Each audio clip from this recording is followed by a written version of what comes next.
Hare Krishna Prabhu. Hare Krishna Prabhu. Yeah, now it is good. Yeah, we couldn't hear you earlier. Okay, it's better now. Yeah, it's good now, Prabhu. Okay.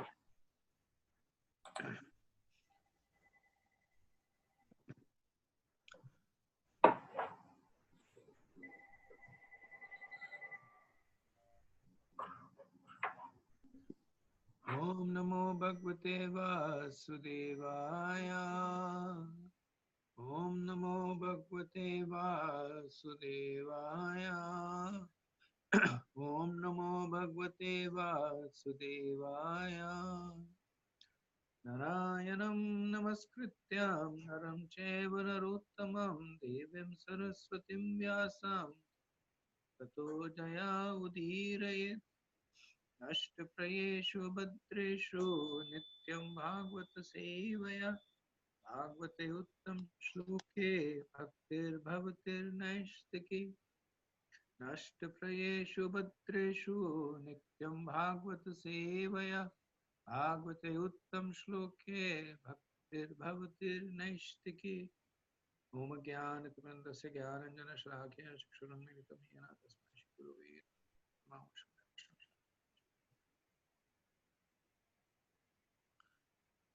Hare Krishna. So we are starting our discussion from Canto 1, Chapter 5, verse 7.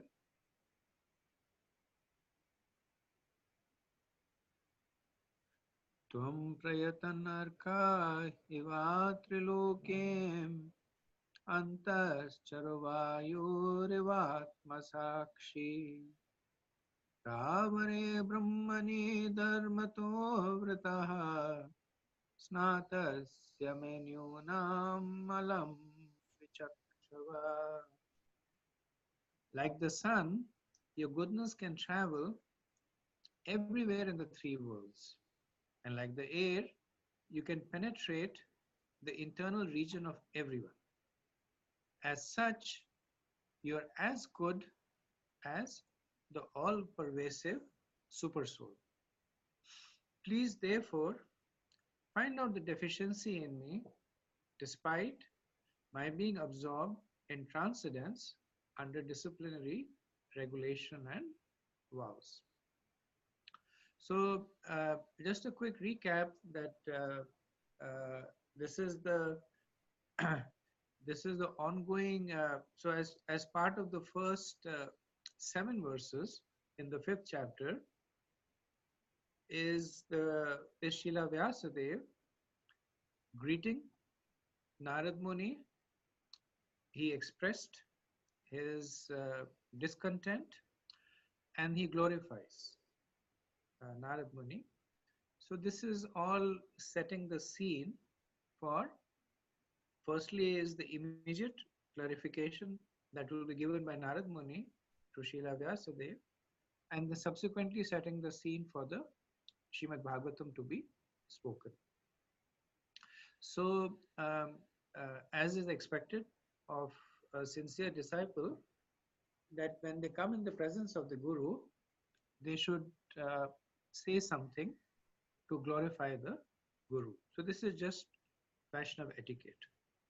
So the glorification should be, of course, sincere, but it should be there. Once Srila Prabhupada, I think this was in Australia, and he was visiting a temple over there, and as he was walking there, the devotees, they had taken flower petals and they were throwing them by the lotus feet of Prabhupada, kind of throwing it on the path that Prabhupada was walking. And Prabhupada stopped for a while. He bent down, he picked up a bunch of the petals, and for various reasons, the devotees over there, they had taken the flowers that were kind of like rejects. So normally temples get a lot of flowers for the garland and the deity, etc. And they had taken the ones that were kind of, not fully there, and they had used there. So Prabhupada looked at the flowers, he saw they were shriveled, and then he said, these are useless flowers, and he threw them back. And again, Prabhupada was doing a lot of things for the sake of instruction as opposed to his need for personal glorification. The idea is that the disciple offers the best that they have to offer to the guru, whether it is mana, whether it is from the mind, whether it is vacha, whether it is from the tongue, whether it is from the body, or whether it is karma, whether it is by activities. So, Srila Vyasadeva, as the original preceptor of the verses of the Vedas, is following that, and he's glorifying Srila Narad Muni here, saying that, like the sun, your goodness can travel anywhere in the three worlds. So Narad Muni had been given this benediction that in the very same body that he was, he can travel anywhere, anytime. Not only in the material world, he can even travel into the spiritual world. So there are pastimes in which Narad Muni goes to Vaikuntha. There are pastimes in which Narad Muni goes to Golok Vrindavan. And of course, he can travel to any of the lower, middle, and upper planetary systems in the material world. So interesting to note also is the choice of analogies that Srila Vyasadeva is using, because in a way he's answering Narad Muni's implicit question. Narad Muni might say that, why are you asking me to help you? And he's trying to address that question ahead of time. So the sun, he said, the sun travels everywhere and witnesses everybody's activities. So the sun is witness to all the karma, all the activities that is going on. Then he said, like the air, you can penetrate the internal regions of everyone. So the air is so pervasive that you may build a tent and zip it, and you can be in complete darkness, but still the air will be there. So similarly, Narad, not only is he witnessing everybody's activities, he's also witnessing their thoughts. So activities are the external manifestations of one's thought process. So we know how we go through thinking, feeling, willing, and doing. So doing, he's witnessing as the sun, but as the wind, he's also witnessing everybody's thought. And then he said, as such, you're as good as the all-pervasive super soul. So even more subtle than one's thoughts are one's desires. So the most gross level is one's activities, karma. Subtle is one's thoughts. But even more subtle is desires. Desires are sometimes so subtle that even the person who's having the desires may not be fully aware of it. That sometimes some circumstances might come and that desire might manifest. So we see that in Ajmail pastime, that by nature he was a pious person. But somewhere buried deep in his heart was the desire to enjoy with the opposite sex. But he wasn't himself aware of the desire. But when he saw a Shudra and a prostitute engaging in physical contact, then all of a sudden that desire manifested. So the Paramatma, which is very right next to the soul, is witnessing all the desires. So Vyasadeva is glorifying Narad Muni that you can see everybody's activities, you can see everybody's thoughts, you can see everybody's desires. So that is why you are well equipped to help me. So Vyasadeva is saying not only mine, but everyone's. Because essentially, Srila Vyasadeva, he is doing something to serve others. So there is, of course, his own conception, and then there is a conception in which his service is accepted. So like they say sometimes that good intentions are not good enough. So somebody may do work in the best of the intentions, but it may not help the person. So Vyasadeva is saying that not only me, like the sun, the wind, and the super soul, you are able to witness the activities, thoughts, and desires of everyone. So you can point out to me that where did I make a mistake. And so Vyasadeva says, Brahmani dharmata vrataha snatasya. Despite being absorbed in the transcendence under disciplinary regulation and vows. So in a way, Srila Vyasadeva, he is also giving this clue that following the disciplinary regulation and vows is one way of achieving transcendence. And Krishna himself, he confirms this in the Bhagavad Gita. In the 16th chapter, he says that he who discards scriptural injunction and acts according to his own whims, he attains nothing, neither satisfaction, nor perfection, nor happiness, nor the supreme destination. And then in the very next verse, he says that therefore one should understand what is duty and what is not duty as per the scriptures. So acting as per the scriptures is the first step into being a human being. Otherwise, you are no better than an animal. So Srila Vyasadeva is resonating that point. He is saying, Brahmani dharmata vrata snatasya. That Brahmani is I was situated in the Brahma path, in the Brahma marg, that of transcendences. How? Dharmato vrata snatasya. That according to the rules and regulations of dharma, my vratas, I was following my vratas. So this is clearly the way to achieve transcendence. But Vyasadeva is saying, despite that, I have not been achieving the promised tushti, the happiness and the satisfaction.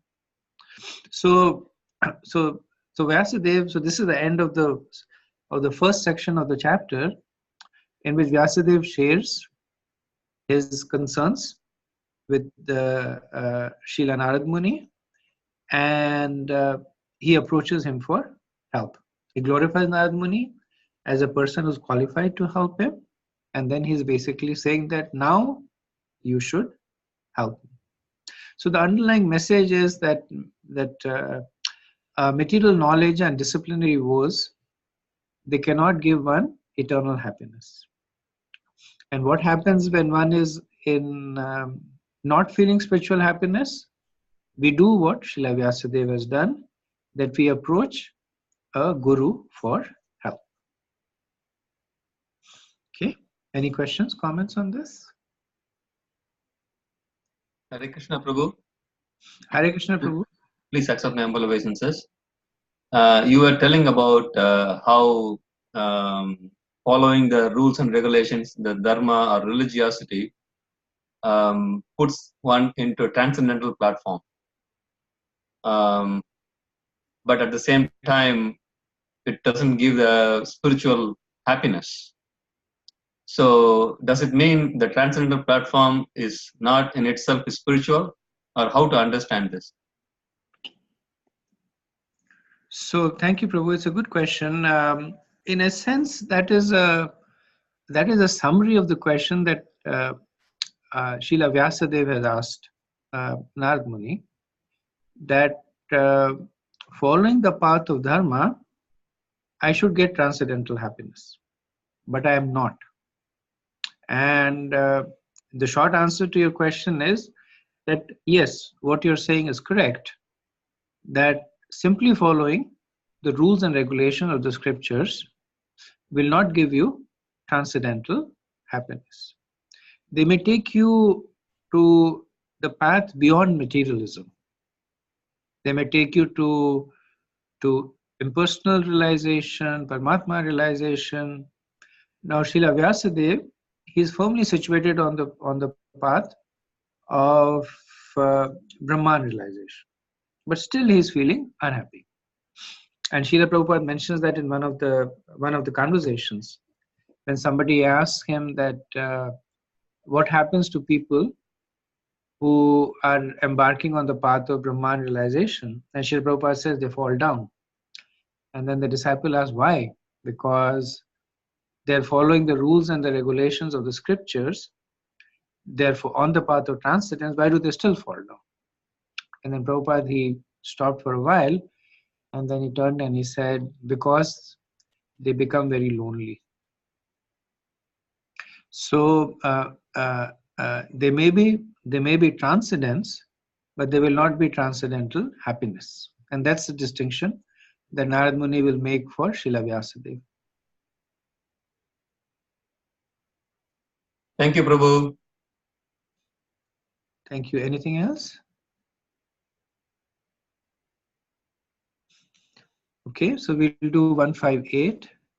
Sri Naraduvacha Bhavatano prayam Yasho Bhagavato Amalam Yenai Vasau Natushyate Manne Tad Darshanam Khilam.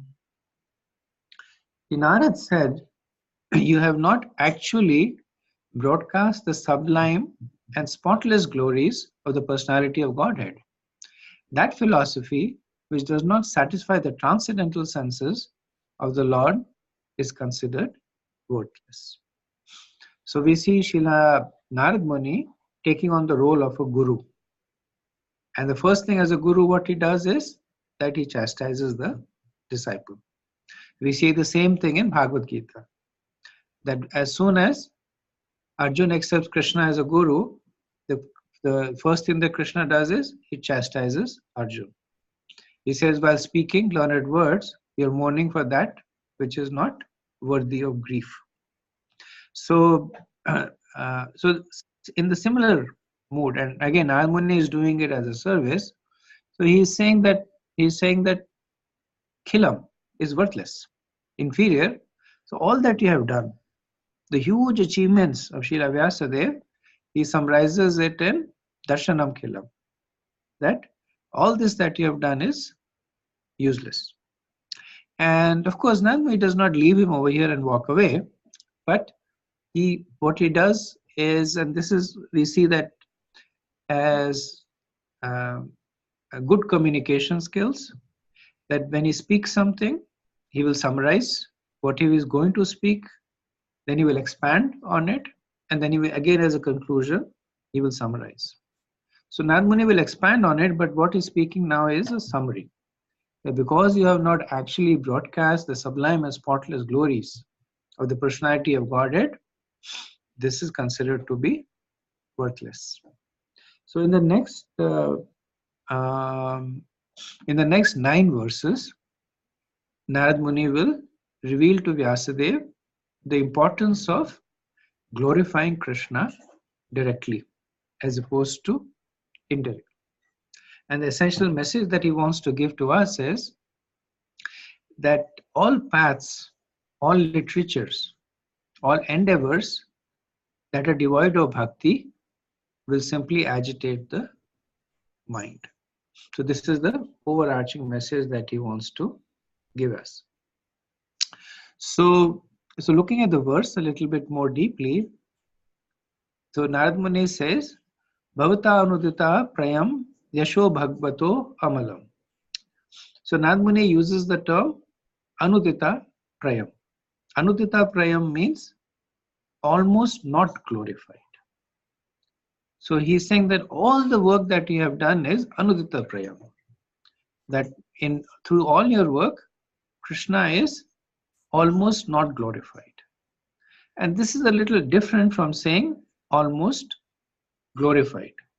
So when the phrase almost glorified is used, then the understanding is that the person is trying to glorify, but the glorification is incomplete. Maybe because the person is lacking in realization or knowledge, so he's trying to glorify, he almost glorified, but it's still not perfect. So we see that in Dhruva Maharaj. When Lord Vishnu first comes, he tries to glorify him. But Dhruva is a small 5-year boy, he hasn't studied the Vedas. So only when Lord Vishnu touches his cheek with the conch, then all the Vedic knowledge manifests, and then he begins to glorify. But Narad Muni here is complaining that Srila Vyasadeva has almost not glorified. So almost not glorified means that all the work that he has done is not for the purpose of glorifying Krishna. Any glorification that has happened is incidental. So Vyasadeva might say that, but you will see Krishna being glorified in my Vedas. Krishna appears as the impersonal Brahman. In the Nyaya Sutra, the position of Krishna as Brahman is glorified, and in some of the Puranas, Krishna is also glorified. But Narad Muni is saying is that is incidental. In the Mahabharata, for instance, the focus of Mahabharata is dharma, arth, kam, and moksha. That it talks about how to elevate oneself to the mode of goodness. Now, as a part of that, the pastimes that are being recited, they happen to glorify Krishna. So the glorification was incidental. It was the unintended byproduct. So that is why, and the reason Narad Muni is making this point, because later on he will glorify almost glorification. That even an incomplete glorification of Krishna is infinitely more superior than all the other efforts that is done to perfectly glorify all the other aspects of dharma. So he's laying that seed over here. He says Anudita Praya, that all that you have done is almost not glorified. Whether it's in the Mahabharata, whether it is in the Vedanta Sutras, whether it is in other Puranas, Krishna is not directly glorified. He's incidentally glorified. So in the purport, Srila Prabhupada says, the eternal relationship of an individual soul with the Supreme Personality of Godhead is constitutionally one of being the eternal servitor of the eternal master. So Prabhupada uses the modified eternal for both.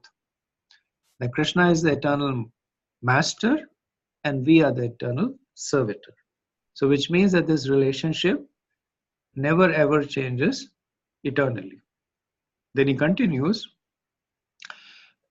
and this is an interesting aspect of Prabhupada's purport. He continues and he says, the Lord has expanded himself as living beings in order to accept loving service from them, and this alone can satisfy both the Lord and the living beings. So Prabhupada, in the mode of a preacher, he is expanding the message that Narad Muni is giving. So Narad Muni is giving the message that serve Krishna. And he will expand on this message. But Prabhupada is taking this opportunity to give us a practical way to implement it. How do you serve Krishna? So he says that the Lord has expanded himself as living beings in order to accept loving service from them. And this alone can satisfy the Lord and the living beings. So here Prabhupada is emphasizing the fact that the service of devotees is at the same platform as the service of Krishna. So since this is an important philosophical point and it's also an important preaching point, I just wanted to share a few verses which glorify the service of the devotees. So these are from Rupa Goswami's Laghu Bhagavatamrita, and they're in the second part in the chapter titled Bhaktamrita, the nectar of Sri Krishna's devotees. And I'll read through it quickly. I just found it very fascinating. I wanted to share. So Rupa Goswami says, the text 1, Lord Krishna's devotees must be worshipped. If his devotees are not worshipped, a grave offense is committed. Then he quotes the Padma Puran, Vaishnavas should serve the great devotees headed by Markandeya Muni, Maharaj Ambarish, Uparachir Vashu, Srila Vyasadev, Vibhishan Maharaj, Pundarik Maharaj, Daityaraj Bali, Lord Shiva, Maharaj Prahlad, Sri Vidur Dhruv Maharaj, and Sri Dalbaya Muni, Bhishmadev and Narad Muni. If one serves Lord Krishna but does not serve them, he commits a great sin. The next verse is from Mahari Subodhya. They who worship Lord Govinda but do not worship his devotees are proud hypocrites who do not attain Lord Vishnu's mercy. Then Padma Puran Uttarakhand. This is Lord Shiva speaking to Parvati Devi. My dear Devi, although the Vedas recommend worship of the demigods, the worship of Lord Vishnu is topmost. However, above the worship of Lord Vishnu is the rendering of service of Vaishnavas who are related to Lord Vishnu. Then the next verse is again from Padma Puran Uttarakhand. They who worship Lord Govinda but do not worship his devotees should not be known as devotees. They should only be known as proud hypocrites. And the sixth text, so this one is quoted quite a bit by Srila Prabhupada in his purport. This is from Adi Puran, a conversation between Lord Krishna and Arjun. So Krishna says, Ye me bhakti jana partha na me bhaktas chate janaha mad bhaktanam cha ye bhaktas ta me bhakta tamamataha. Those who worship my devotees are actually not my devotees, but those who are devotees of my servants are factually my devotees. And the last in this is a quote from Srimad Bhagavatam 11:19-21.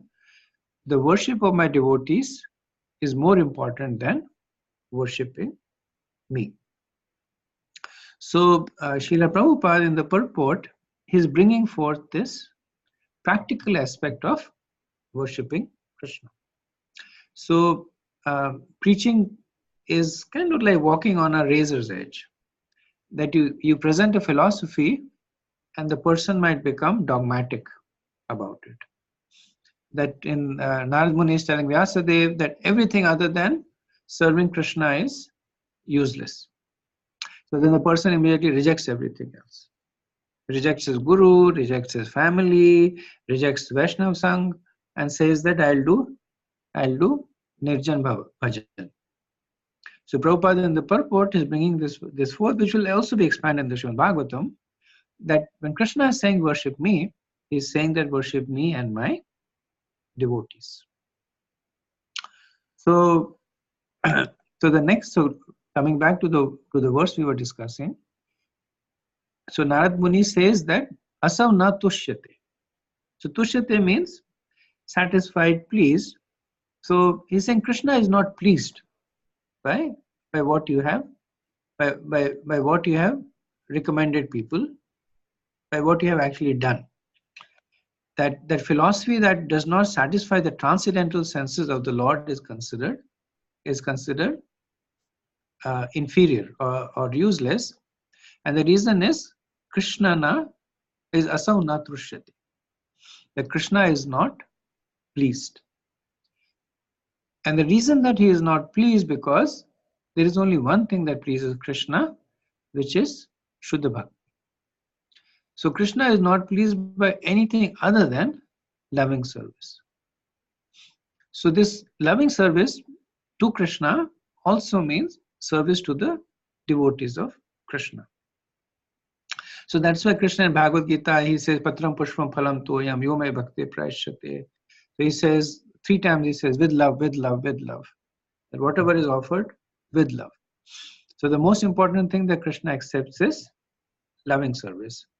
And in the lectures to this verse, there was an interesting pastime that was discussed. You all are probably aware of it, so I'll discuss it briefly, but I thought it is relevant here. So this is the pastime of Raghunandan Thakur, and he appears in Chaitanya Leela. So he's the son of Mukunda Das, who is the physician to the king, and in their house they were worshipping a deity of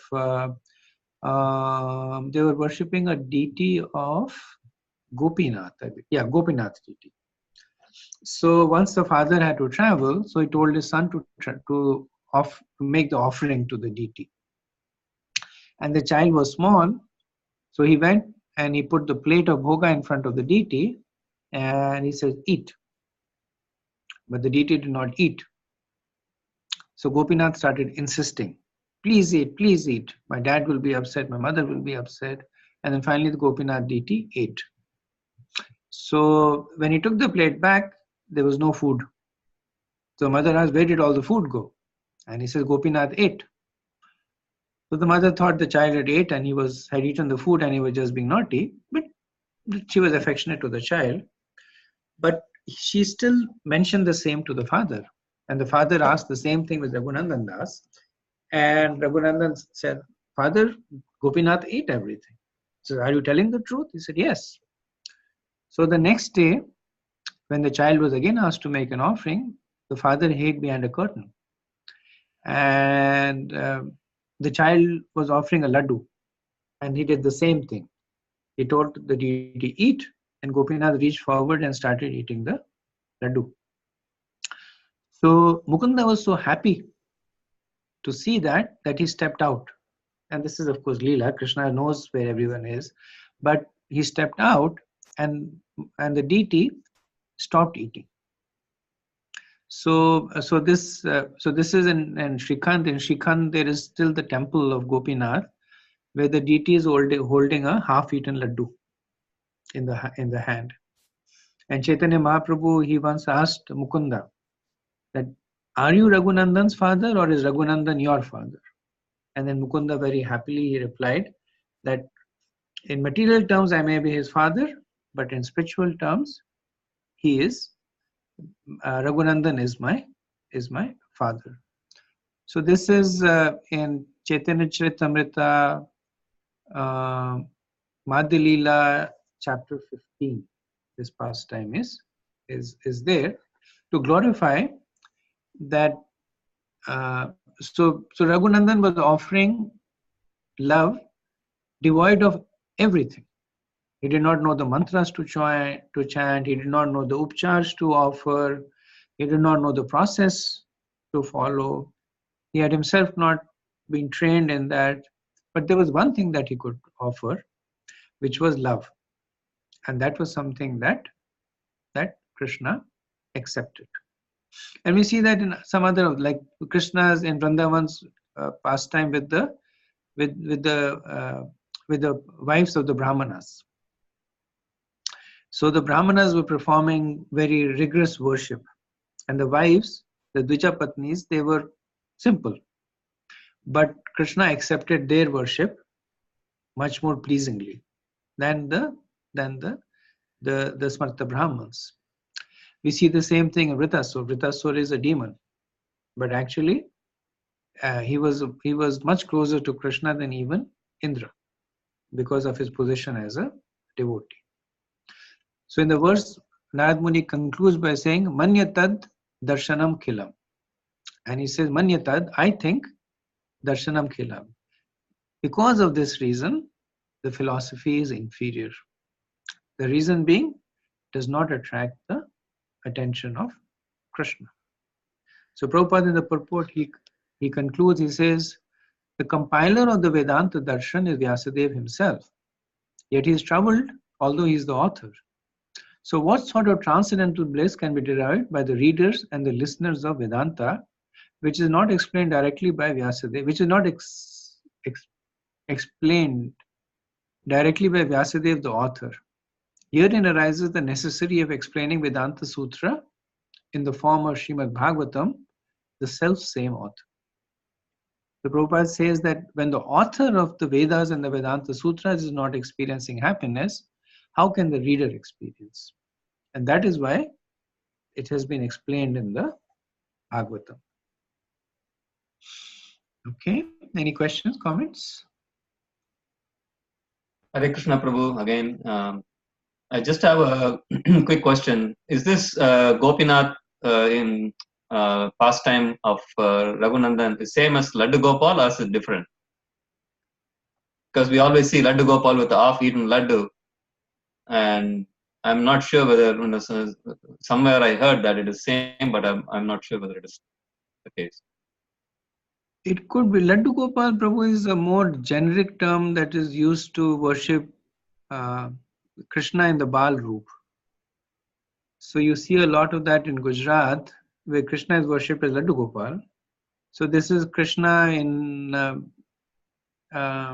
even in the Bal Roop, he's at a particular age where he's crawling and he has a laddu in his hand. So that deity is kind of famous. This is this is a specific deity in Srihata that has a half-eaten laddu. Typical Laddu Gopal deities, they, as far as I know, Prabhu, I'm not 100% sure, but as far as I know, they don't have half-eaten laddus. They're just Krishna in that mood of a crawling infant. So anybody else knows anything more about it, please feel free to add.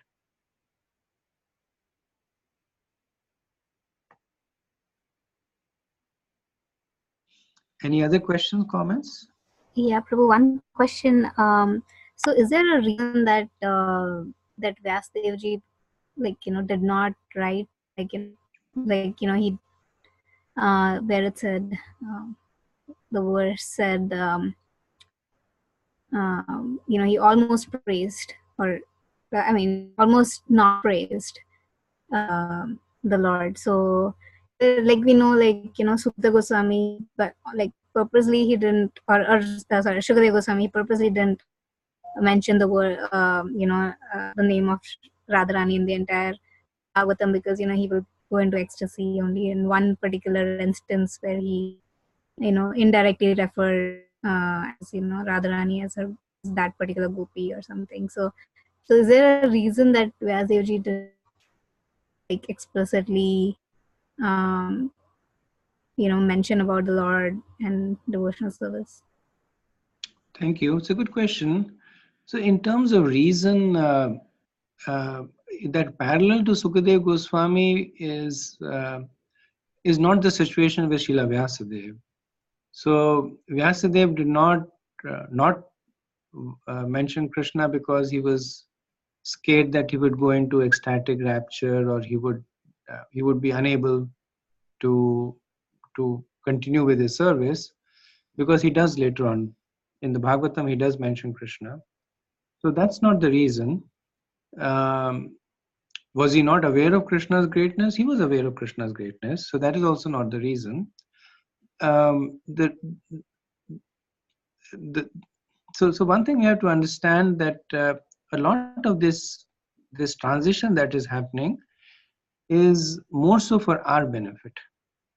So just like we have this understanding that Arjun went into illusion for Krishna to speak Bhagavad Gita, so we can also understand Vyasadeva took this as a service. So firstly, even though Narad Muni is saying the Vedas are useless, we also discuss Krishna saying that the Vedas are not useless. That one who does not follow the Vedas does not even have the human form of life. So when Narad says they are useless, he says that they are useless for the transcendentalists. They're useless for the swan-like devotees. Because without the Vedas, the human form of life has no meaning. So everything that Vyasadeva has done is, of course, very, very useful. Because 99.9% of the people will not be able to go beyond the Vedas. So he is catering to the majority.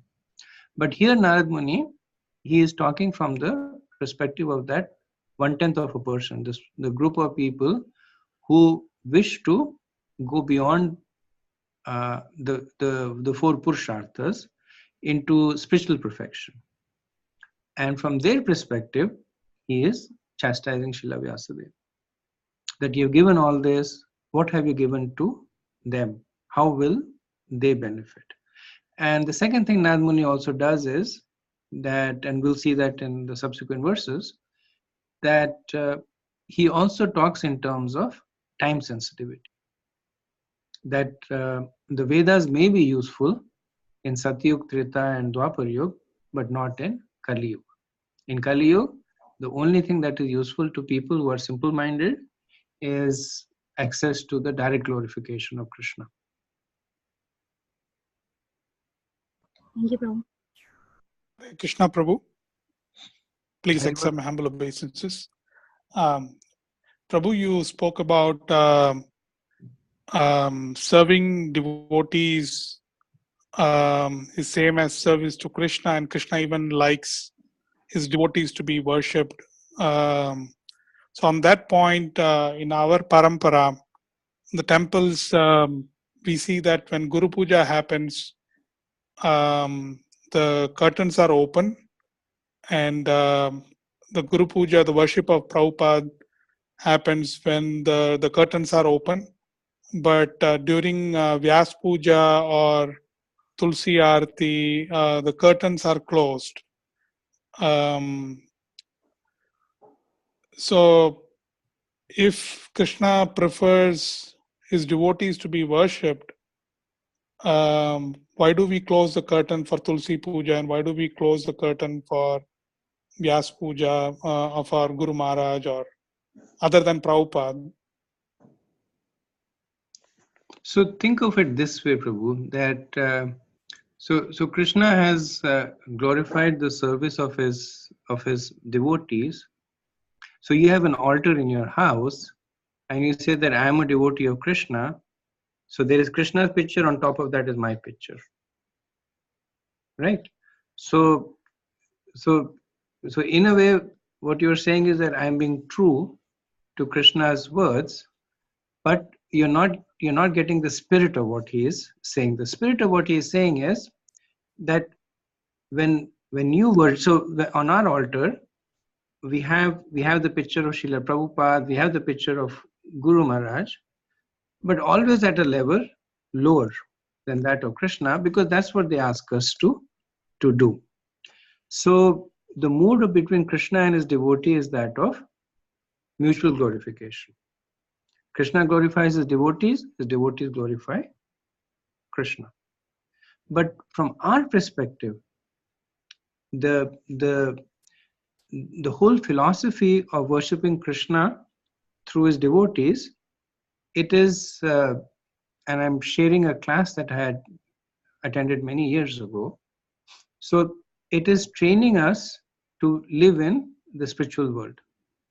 That of the billions and trillions of jivas that live in the spiritual world, a very, very small handful serve Krishna directly. Even if you look at Krishna's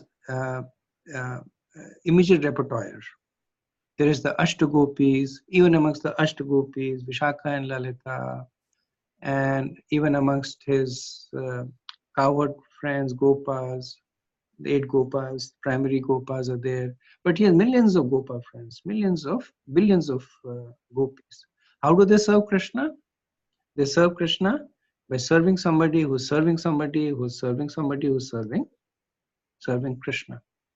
So that is the reason that Srila Prabhupada he emphasizes that when we are practicing bhakti, we are practicing bhakti as we will execute in the spiritual world, which means that we glorify the devotees in the relationship to Krishna. So when it is said that the worship of the devotee is higher than the worship of Krishna, the understanding is that it is higher than one who is assuming to directly worship Krishna. But when one is worshiping when one is worshiping a devotee, then the right way to worship the devotee is as a servant to Krishna. So when we worship Tulsi Devi, when we do Vyasa Puja, at least in our temple, even when Guru Puja is done, then the curtains are closed. And when the curtains are open, then everybody turns back and faces the deities and sings the rest of the Guru Puja. So these are all instructions that Srila Prabhupada has given, following the Shastric understanding. But again, Prabhupada is practical, and that's why he wrote it in the purport. Even though it does not really come from the verse, he wrote it in the purport that when somebody reads that verse and says, "From today I will serve Krishna," then how does the person actually do that service? That one basically finds a devotee and serves a devotee in relationship to Krishna. Hare Krishna, Prabhu. Thank you, Prabhu. Thank you, Prabhu. Hare Krishna, Sarang Prabhu. Hare Krishna, Prabhu. This verse also does not reinforce the position of a guru, so that how important is a guru, even Vyasadeva at that level, now he has to ask Narad Muni what to be done in a way. That is true. That is true. So the relationship that is the interplay that's going on is that Srila Vyasadeva, in trying to establish his position with respect to Krishna, is actually approaching and serving a devotee of Krishna. One of the questions that was not asked, that typically gets asked in this verse, is what about demigod worship?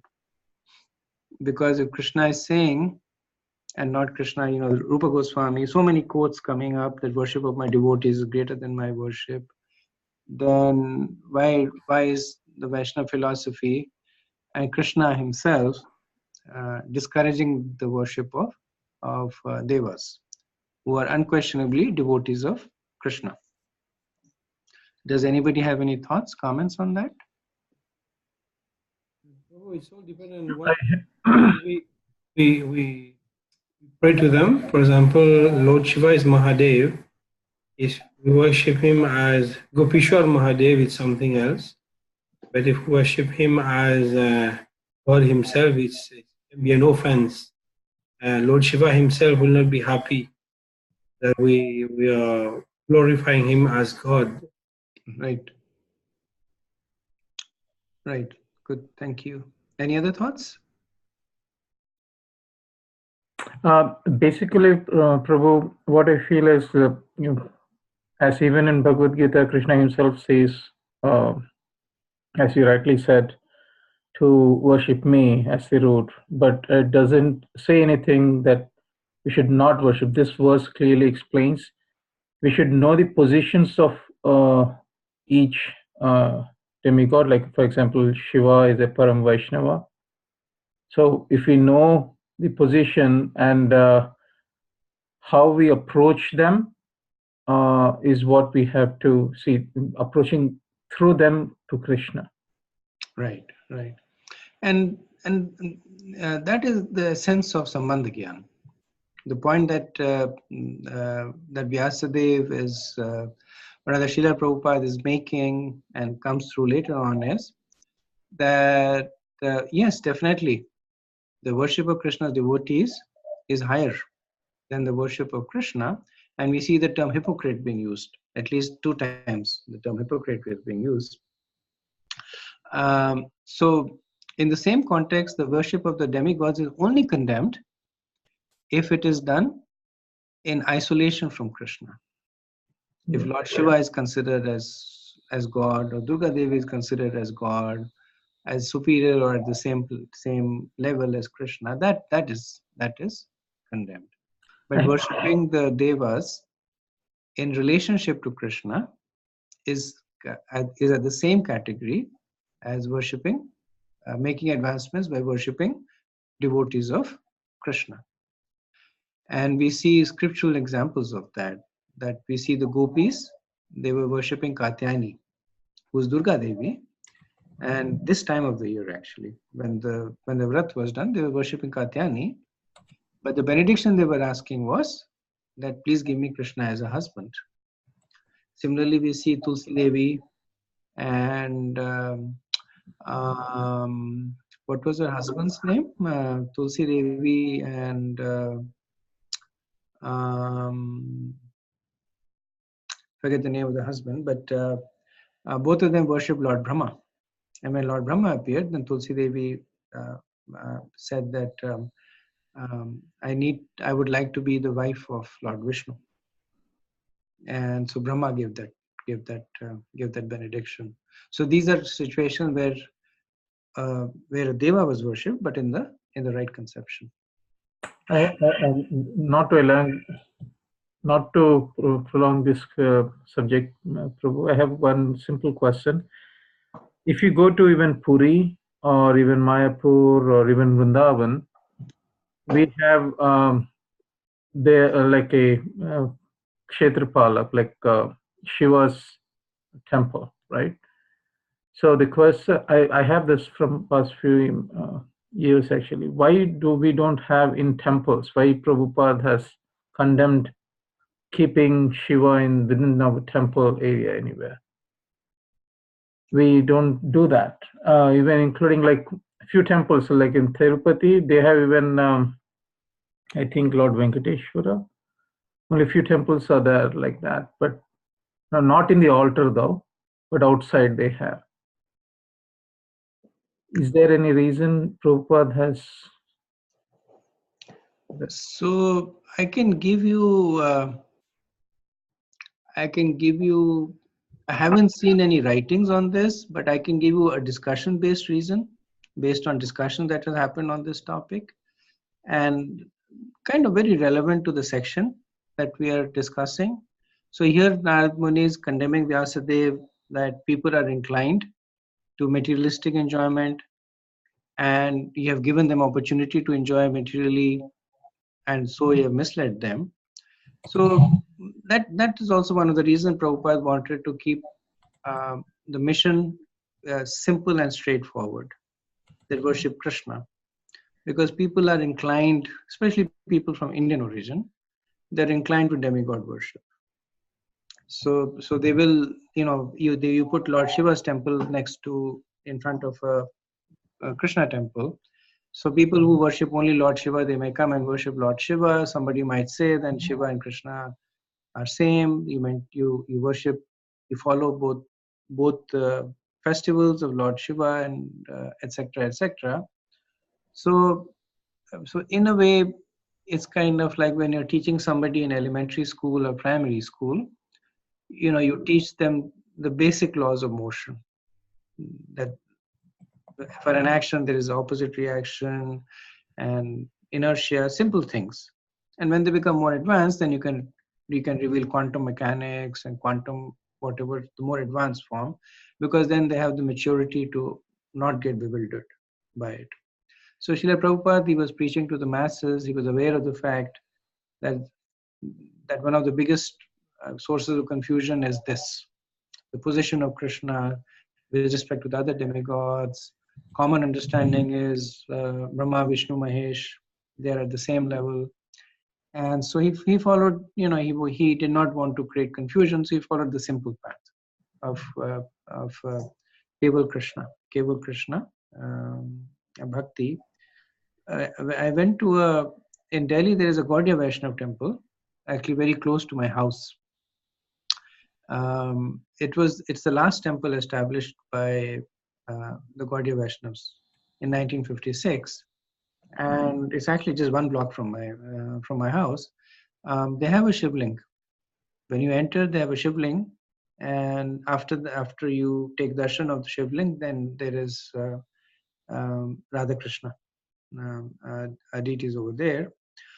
And when I go to India, because it's very convenient for me to go for morning Mangal Aarti there, then I do notice that there will be some people who will come and they'll worship the Shivling and go away. I mean, they'll give obeisance, so they're pious, so they will give obeisance, but they come there to worship Lord Shiva. They'll come with bail and milk, they'll worship Lord Shiva, they'll give obeisances to the altar of Radha Krishna, and then they will go away. So like I said, this is not, I don't remember seeing any writings or speech by Srila Prabhupada on this, just based on discussions that I've heard between Guru Maharaj and other Vaishnavas on the subject. Thank you, Prabhu. And also one more reference on this. Even if when you go to Bhaktivinoda Thakur's house in Mayapur, we do have the Shivling which Bhaktivinoda Thakur was worshipping. I don't know if you're. This is the house of Bhaktivinoda Thakur, you're saying? I'm talking about Bhaktivinoda Thakur's house. To the left of his house, we have a Shivling there. Okay. Hare Krishna, Prabhu. Hare Krishna, Prabhu. I have one more question, Prabhu, if you have time, or should I save it for the last 15 minutes? Okay, let me do this verse, Prabhu, then maybe. Okay, Prabhu. Thank you. So 159. यथा धर्मदस्य चार्था मुनिव्यान कृणोत्यतः न तथा वासुदेवस्य महिमा हयनुवर्तितः.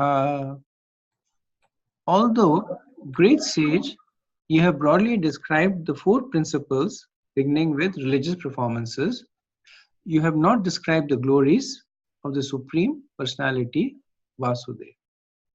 So he's saying, Yatha Dharma Dayasa.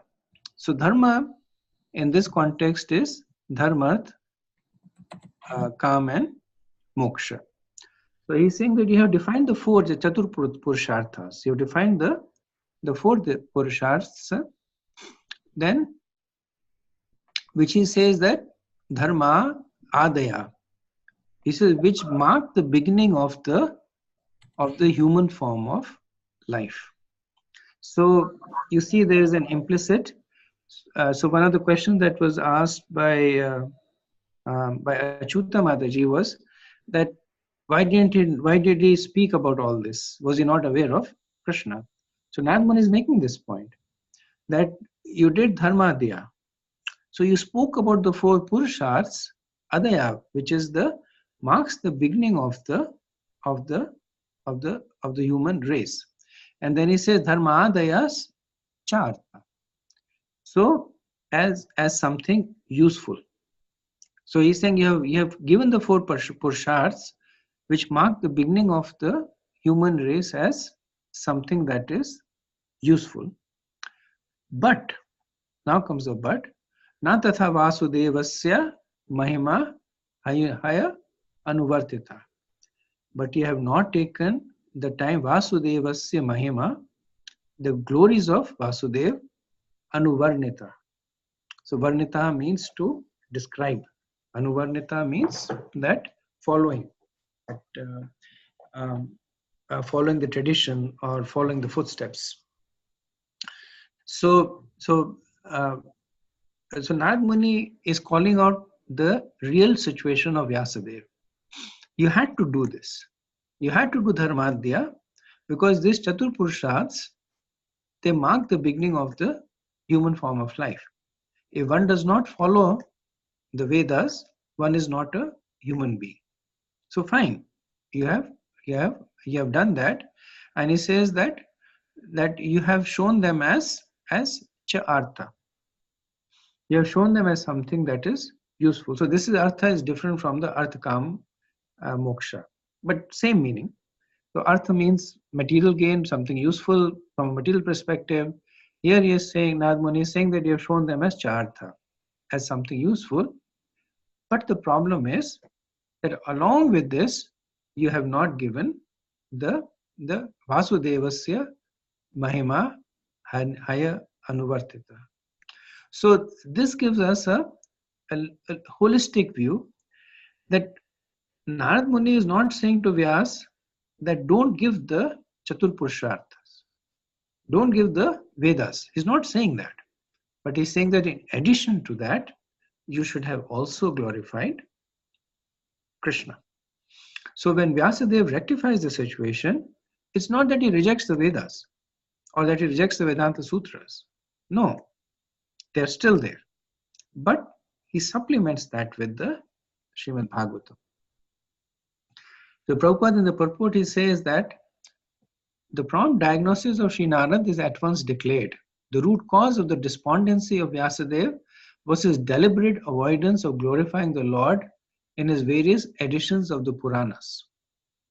He has certainly as a matter of course given description of the glories of the Lord, but not as many as given to religiosity, economic development, sense gratification, and salvation.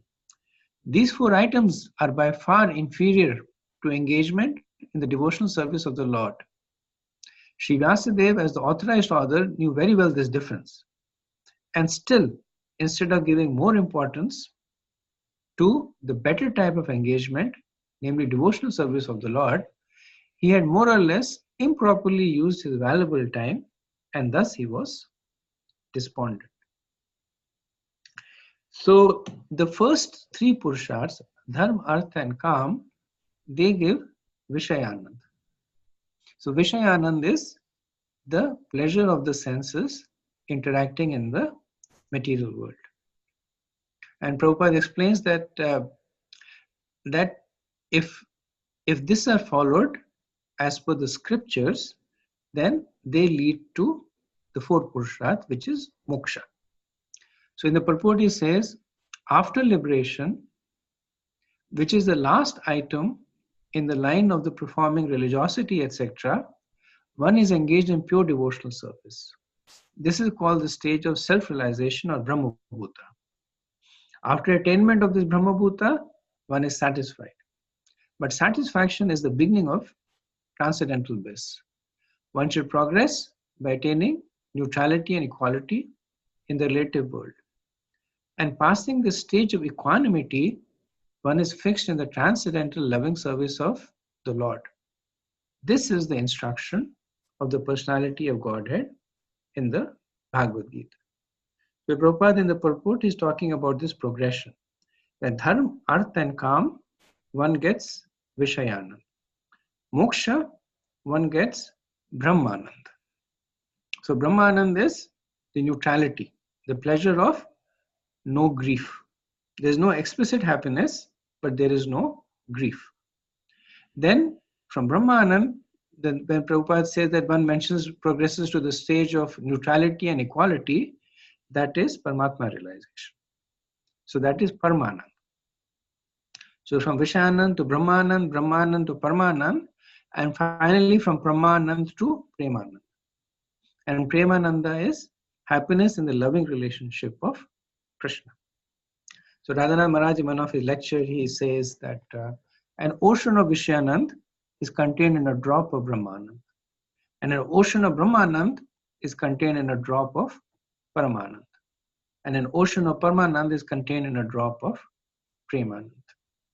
He says, even if you get a drop of Premanand, that is an ocean of an ocean of an ocean of Vishayanand.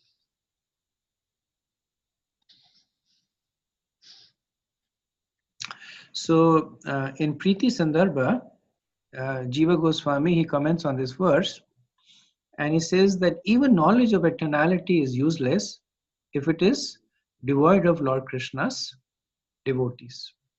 So he explained that Sri Narad spoke these words to Vyasadeva because he knew that the description of the Supreme Lord's glories would awaken love for him. So this is known as Tat Priti Bodhanam. Tat Priti Utabodhanam. Describing the glories will invoke the understanding of the real position of Krishna. So Jiva Goswami is giving us a little bit of an insight that why is the glorification of Krishna glorified so much? And he's saying the reason is Tat Priti Utbodhanam, that it basically invokes love of Krishna in our heart. That when we glorify Krishna, then as a reciprocation to that, Krishna's love appears in our heart. We see the example of that in Rukmani Devi. The Rukmani Devi had never seen Krishna, but just by hearing Narad Muni glorify Krishna, she fell madly in love with him. So Tat Priti Utbodhana, by hearing the glories of Krishna. So that is the glory of Srimad Bhagavatam. That by talking about the transcendental pastimes of Krishna, it invokes Priti, it invokes love in us. And this point is explained by Narad Muni in pretty much this chapter, but specifically he speaks about it in verses 4, 7, 8, 12, 37 and 38. Jiva Goswami calls out these verses as being especially useful. Okay. Prabhu, 4, 7, 8, 37, 38 of this chapter. Yeah, this is all from 15, 478, 12, 37 and 38. Okay, Prabhu.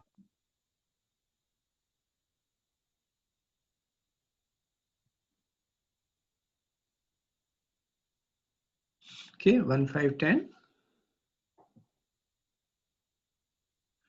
नयत्वचश्चित्रपदं हरेर्यशो जगत्पवित्रं प्रघ्नता करिचित् तद्वासं तीर्थं पुषन्ति मानसा नायत्र हंस निर्मन्तयेयुषिक्षया.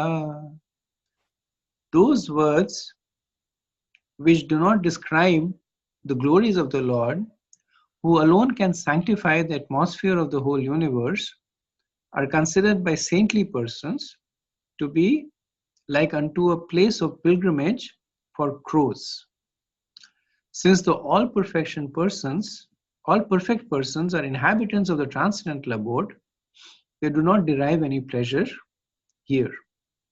So Narad Muni had stated a tattva, a truth, truth, excuse me. Now he's substantiating it. So he's saying that this is not me who is saying that. That the importance of glories of the Lord, even other saintly persons are subscribing to this notion that words that do not describe the glories of the Lord are useless. They are considered to be useless, specifically as a place of pilgrimage for the crows. And then Narad Muni, he picks upon a point that Srila Prabhupada indirectly mentioned in the purport.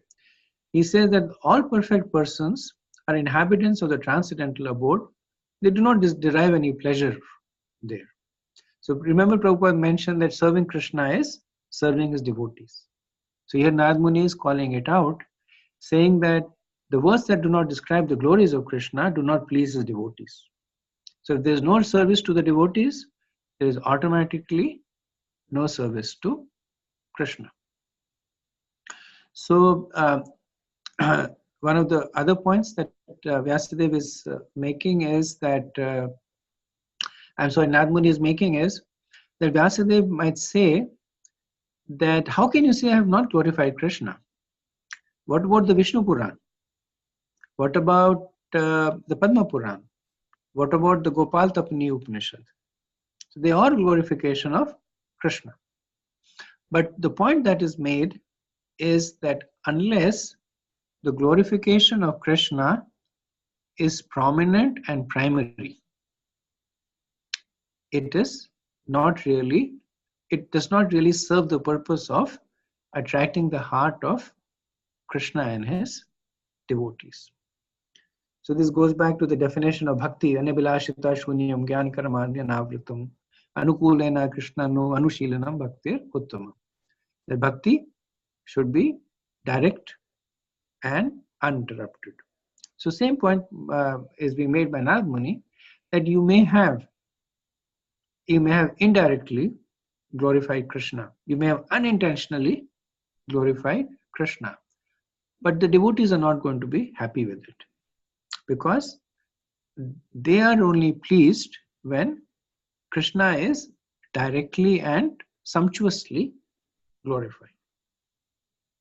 So Narad Muni uses the simile of the crows and the swans. He does not say the swans, but he uses crows. But whenever the crows are used, they're compared to the swans. So the nature of the crows is that they will congregate where there is garbage, where there is stool.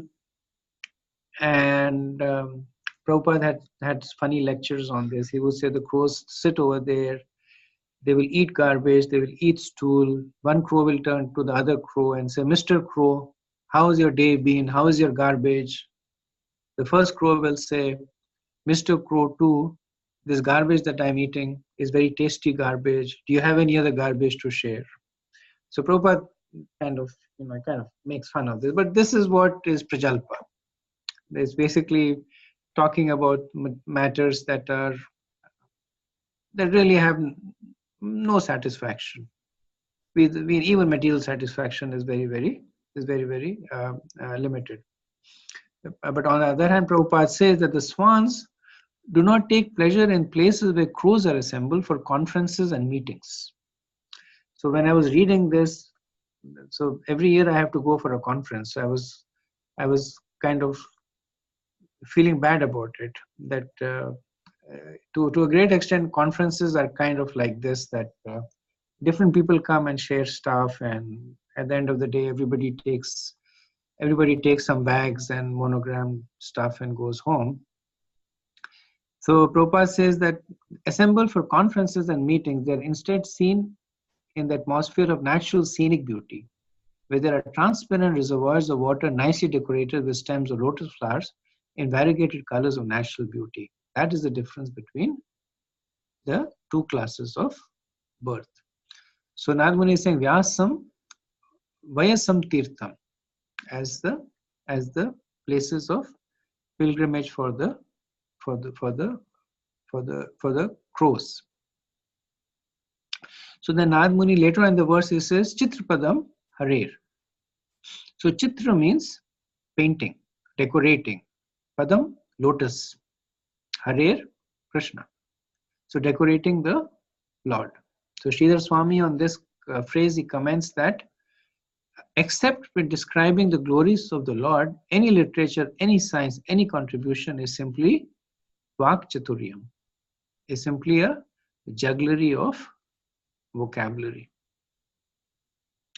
And Prabhupada, in one of his lectures, he says, but if you produce a single literature wherein simply there is glorification of God, anyone who will read, he'll derive some immediate transcendental benefit.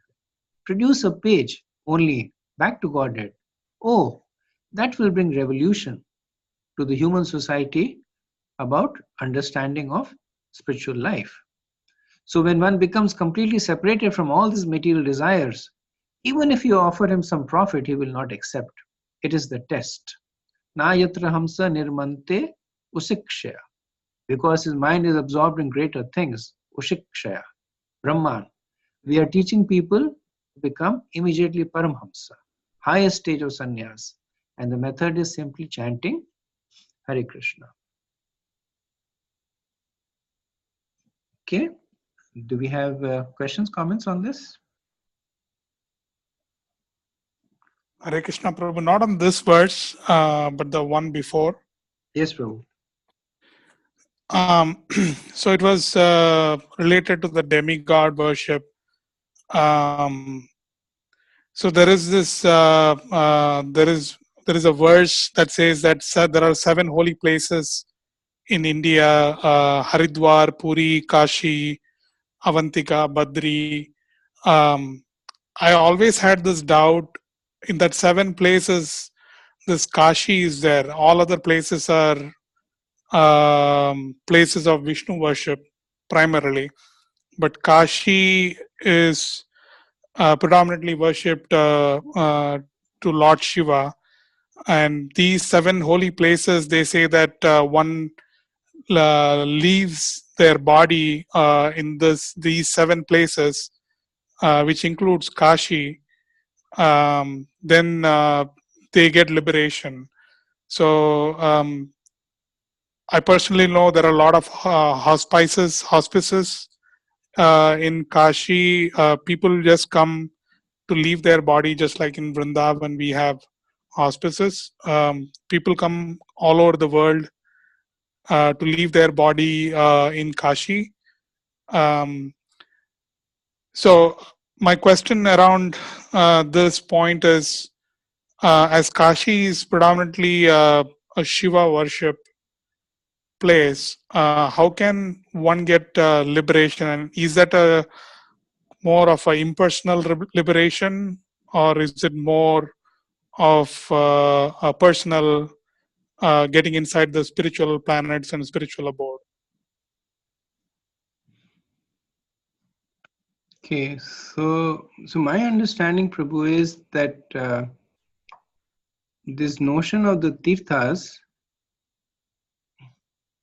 is it was largely introduced by Sripad Shankaracharya, based on where he had established his mathas.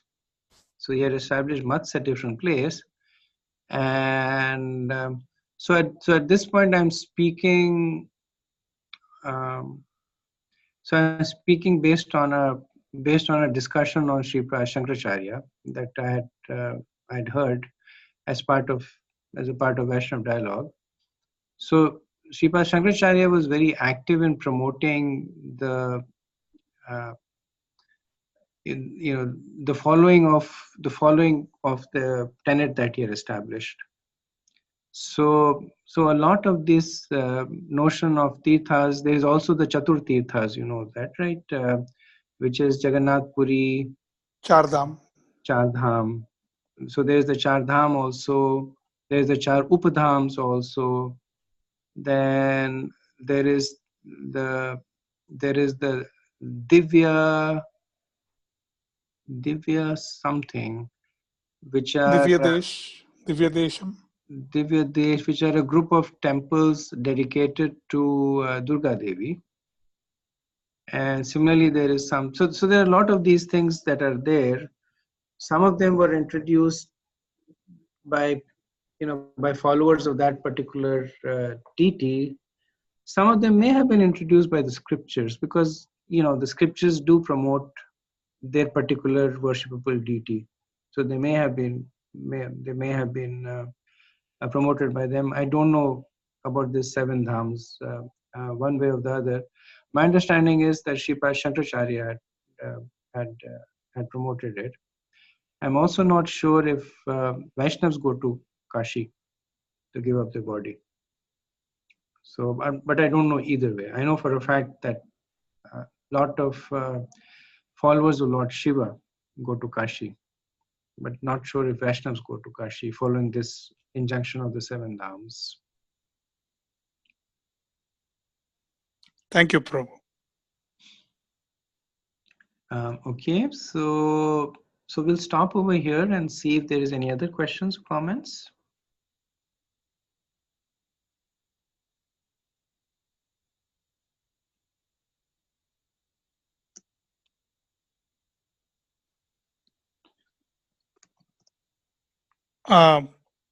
One question I had was, so if one leaves the body in the association of devotees, or maybe their spiritual master is present at that time, but they have not perfected their, they're not fully self-realized. They've been trying to, during their lifetime, they've been trying, but they are not fully self-realized, but the spiritual master is merciful and he is personally there when they are leaving the body. What happens to that soul, that particular soul? So my understanding is that they get an opportunity to perfect their spiritual life. So whether it's in the presence of a deity, or like it is said, I believe it is said in Vishnu Puran, that if one has Shaligram in the house and they give up the body, they go to Vaikuntha. And the question, of course, is the person is sinful and a Shaligram in the house, will the person still go to Vaikuntha? In India, it's very common to have a Shaligram in the house. So there is no there is no mechanical means of going back to Godhead. So there is no there's no like rule book that you can follow. I tick off part A, B, and C, and I go back to Godhead. There's only one path back to Krishna, which is that of Priti, which is that of love. That's the only path, no other path. There's no automatic way, there's no way of saying that I'll think of Krishna when I'm dying, so I'll go back to Krishna. No way of saying that I will go to Vrindavan and die, so I will go back to Krishna. Or I'll have Shaligram in my house and then I will die and I will go back to Krishna. All these things, they they will take us back to Krishna when we are perfect. So one of the things that is mentioned in the scriptures, so scriptures are very, the whole notion of time is very fluid in the scriptures. So when they say that you will go back to Krishna, they may mean that you will go back to Krishna in this very lifetime or in a million lifetimes from now. So the notion of time is very fluid for them, because really speaking, time is only a creation of the material world. So sometimes people take this very literally, saying that all that I have to do is to die with a shaligram in my house and I go back to Krishna. How is that possible? How is it possible that one is sinful, one has no love for Krishna, but one keeps shaligram? I remember I went to somebody's house, and this is in India, and then on their mantelpiece, they had pictures of themselves and their parents, and then they had like a small, like a cup in the mantelpiece, and they had almost 20 shaligram shilas over there. They were just lying over there. No worship, nothing.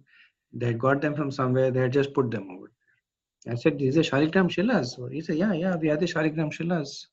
And what they were saying is right, that it says that, actually it says within 10 miles, wherever shaligram shila is worshipped, within 10 miles, one gives up the body, one goes back to Vaikuntha. But the only thing is that because they have that agyat sukriti, they will get another opportunity, because of their association with shaligram, even though it's offensive, because of somebody living in Vrindavan, even though they may be offensive, there is a agyat sukriti, which starts them on the path of devotion, which ultimately, the path of devotion is what is called as an auto-perfecting path, that it automatically will lead you to perfection. But how long that perfection takes depends on us. It will definitely lead us to perfection, but maybe this lifetime, maybe 1 million lifetimes later on. So that's the understanding that we have when we discuss the external udipani, the external impetuses that promise to take us back to Krishna. Just a follow-up question, Prabhu. So you said that without having preeti or prema, we cannot go back to Godhead. And one of the symptoms of prema and preeti is like the bhav symptoms, the mahabhav that Chaitanya Mahaprabhu exhibited. But in Sampradaya, mostly from Bhakti Siddhanta all the way to Prabhupada and his disciples, at least we don't hear about somebody exhibiting a mahabhav, and maybe they would have exhibited, but it's not revealed. So should we not judge them by saying that they have not gone back to Godhead? It's completely Krishna's will. So a couple of things. So you're saying Mahabhav. Mahabhav is only displayed by Srimati Radharani. There's Bhav and there's Mahabhav. They're two different things. So what Chaitanya Mahaprabhu was displaying in his Antilila, that was Mahabhav. And Mahabhav is not displayed by even the Madhurya Ras devotees. But you're right. Bhav is basically, and Preeti are display of emotions. Both the points you're making are correct. That Prabhupada would say that when a devotee is at that stage, then he or she guards their love for Krishna like a chaste wife guards her affection for her husband. So the wives in public, they are not being overly affectionate to the husband, does not mean that they're not affectionate. But out of chastity, they are not expressing it. So similarly, the devotees who are at that stage, they don't want to create a public spectacle of that. because people might either get bewildered by it, or people might become sahajas. They might start emulating it, or people might, and we see all the grades of these in Chaitanya Chaitamrita, that people might become offensive, that they will see some person displaying there is a pastime, I don't remember the name of the personalities, but a very advanced devotee was hearing Srimad Bhagavatam, and then he became unconscious, and another person came by and he said that he was disrespectful, saying he's faking it, and then because of that offense the person developed leprosy. And so that's another danger. You express Mahabhav, you express Bhav, and then another person might misinterpret it. So that's the reason that devotees tend to hide it. Srila Prabhupada would hide it carefully. There are very few instances where people saw Prabhupada crying or displaying any of the Ashtasattvic Bhav. He did show it once in a while, but very rarely. He showed it, mostly he hid it. And the other reason, of course, is that there are not many people at that stage. We are mostly sadhakas. We are practicing sadhana, Vedi, Bhakti, struggling to chant our rounds properly, to follow the regulative principles, serve the devotees. That's our adhikar right now. So just the fact that we are sadhakas, associating with sadhakas. So the best that we see is symptoms, or what inspires us when we see symptoms of strong sadhana. Somebody tells us that pakka sadhana, get up in the morning, chant my rounds, read the scriptures, go to Mangalarti, serve the devotees. That becomes a big source of inspiration to us. You go and visit your friend's house and you find him lying on the floor and shaking and his hair standing on the end, then you'll probably won't go to his house the next time. Right? That's not a mood at this point of time. Yeah? Thank you, Prabhu. Thank you, Prabhu. Anything else?